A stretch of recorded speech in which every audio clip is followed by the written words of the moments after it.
Alors, Monsieur Gueye, en tant que statisticien et économiste, cette décentralisation du défilé du 4 avril, mën nga ñu wax ban lecture nga ci am sur le plan territorial, donc sur le plan du développement territorial? Tout d'abord, c'est une décision stratégique comme ni ma ko waxee xam nga Sénégal dafa bokk ci dëkk sow jant yi nga xamante ni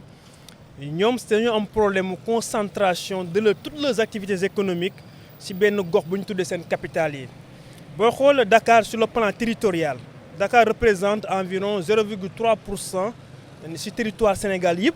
mais en termes de richesse Dakar da ngay gis ni ça englobe plus de 55 à 60% du PIB. Donc ce qui est injuste sur le plan territorial. Donc équité territoriale boobu dina tax président jël décision ne damay décentraliser li nga xamante ne mooy feetu indépendance bi. Donc sur le plan économique pour man loolu la ñu tuddee économie spéciale dafa nekk décision boo xamante ne ça va permettre ñu mën a réduire li ñu tudd une asymétrie territoriale par rapport à li nga xamante ne Dakar dina ko capter par rapport aux autres régions du Sénégal. Alors mën nga ñu ñëwal ci Thiès lan lay gagner exactement sur le plan économique lan lay gagner ci événement bi nga xamante ne nii c'est très prochainement. Beaucoup de choses xam nga événement national bu ñu ko décentraliser ci benn dëkk rek dafa am ay facteurs économiques yoo xam ne dañuy agir directement. dafa am lu ñu tuddee en économie la microéconomie microéconomie booy xool science la boo xam ne day étudier le comportement du consommateur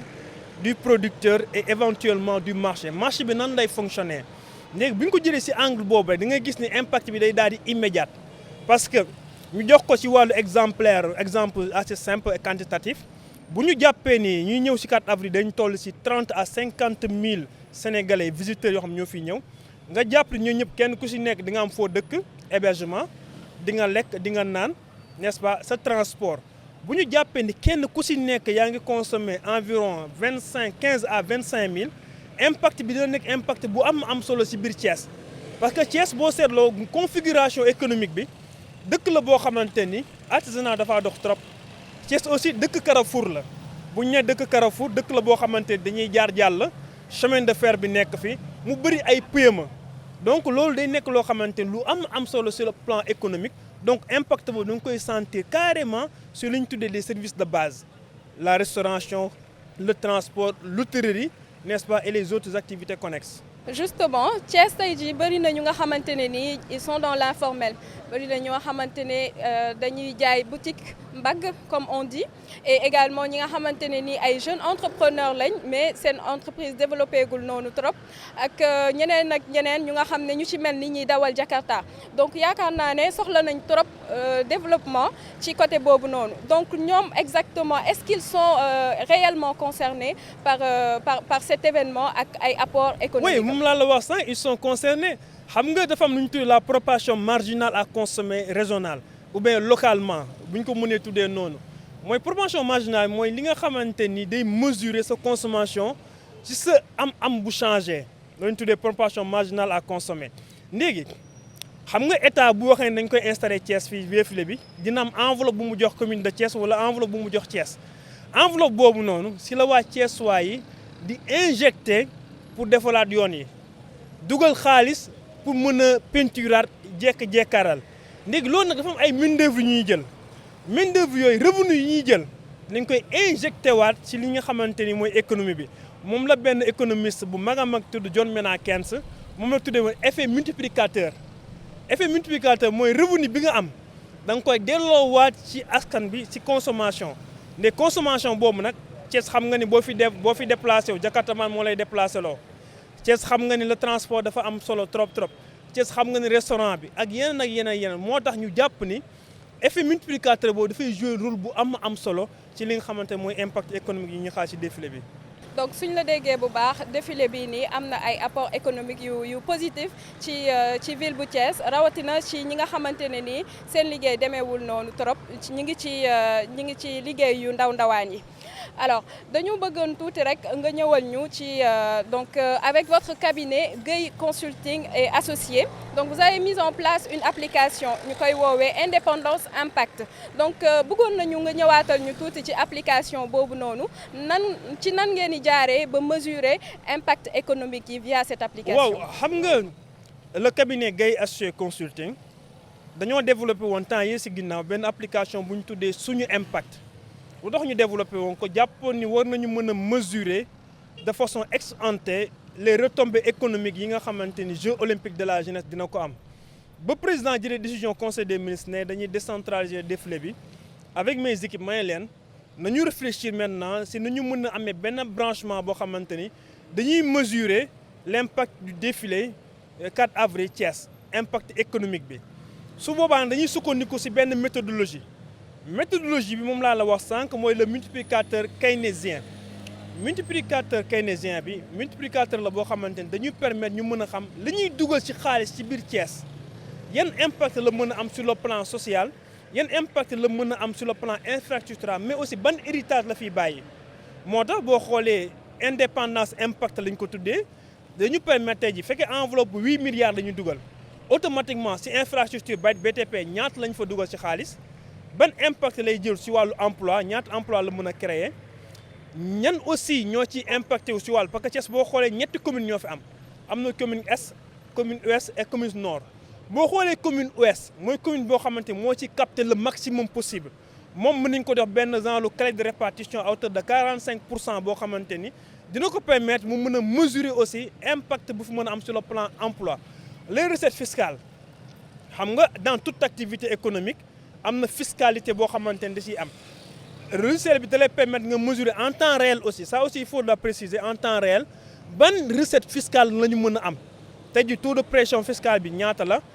application bi dina la ko permettre nga mën a xam en termes d'emploi aussi quels sont les emplois de façon directe de façon indirecte et de façon indue la créer au niveau de la ville de Thiès ñu mën kaa projeter dem ba décembre mooy li ñu tuddee effet héritage bi mooy tey jii bu loolu lépp bu weesoo Thiès. est-ce que day nekk nouvelle attraction en termes d'investissement te loolu application bi nañu ko wax dañu koy won carrément et aussi dañu permettre ñu mën a am ay tableau de bord parce que boo xoolee ci biir application bi directement da ngay gis courbe yi day défiler automatiquement boo dugalee benn chiffre rek courbe yi dañuy commencer di changer di défiler mooy en temps réel les décideurs publics nañu mën a mesurer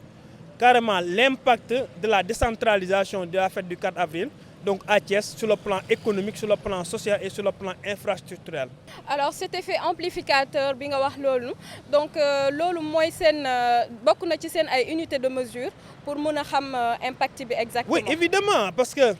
ñun dañuy basé wu tey jii sur boobu pas mal d'éléments wax naa la ko sànq la propension marginale à consommer di ci am solo sax l'effet multiplicateur keynésien boobu dina ci am solo bu baax a baax parce que surtout l'effet multiplicateur keynésien bi. parce que tey jii suñu ma joxee 10 000 francs ñu fay ma ko ci activité 4 avril bi ce qui est sûr et certain mooy 10 millions dama koy injecté waat ci économie sénégalaise bi ci économie locale bi. beneen particularité bi mooy tey jii mënoon nañu ñëw mesurer le PIB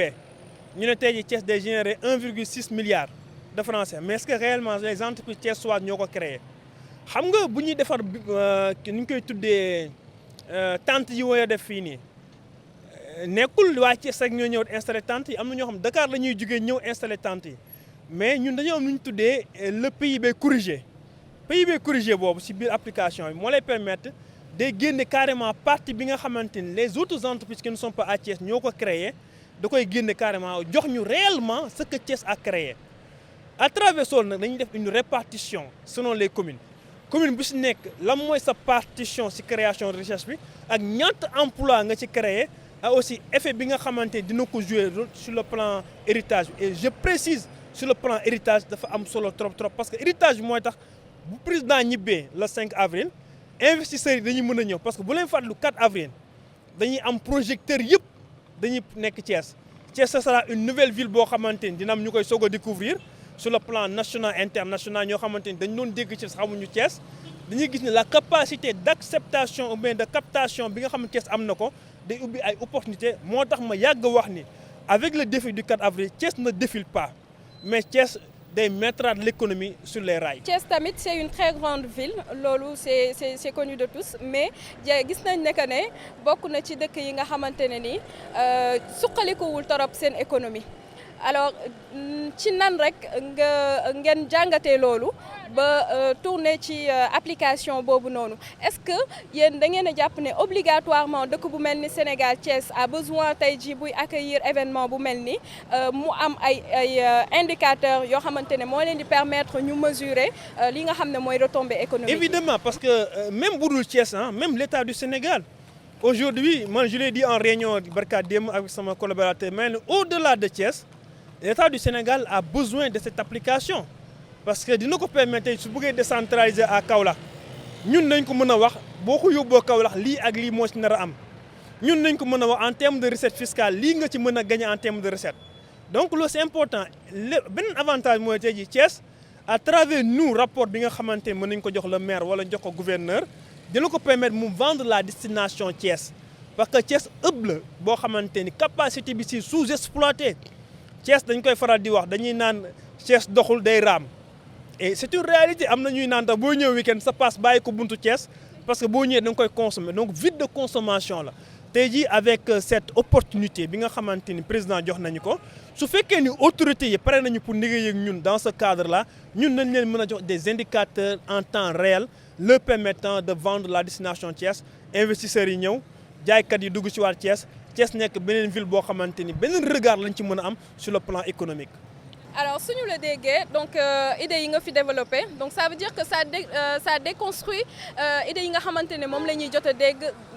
comme yi ci mel ni que ne Thiès waru ko accueillir teel na am na yu bëri yoo xamante ne defagu ko côté infrastructure ak yeneen loolu lan nga ci xalaat.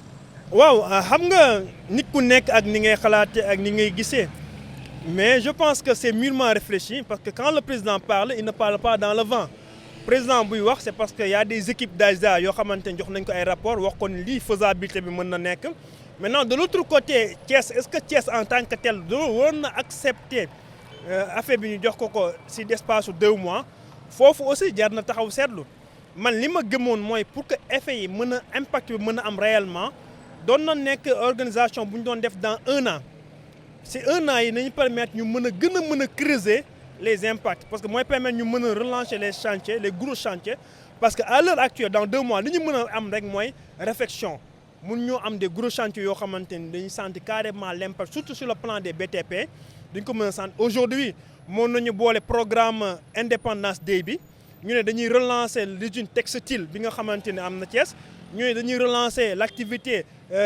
ferroviaire diggante Dakar Thiès ñu ne dañuy relancer pas mal d'activités ñu ne ndax terre bi day mujjee ex Thiès yooyu yëpp moo nañ ko ci dugal su fekkoon dañuy am délai 1 an su boobaa nag impact bi ci lay gën a am solo mais même su fekkee dans 2 mois la dina am benn enveloppe bu ñu dugal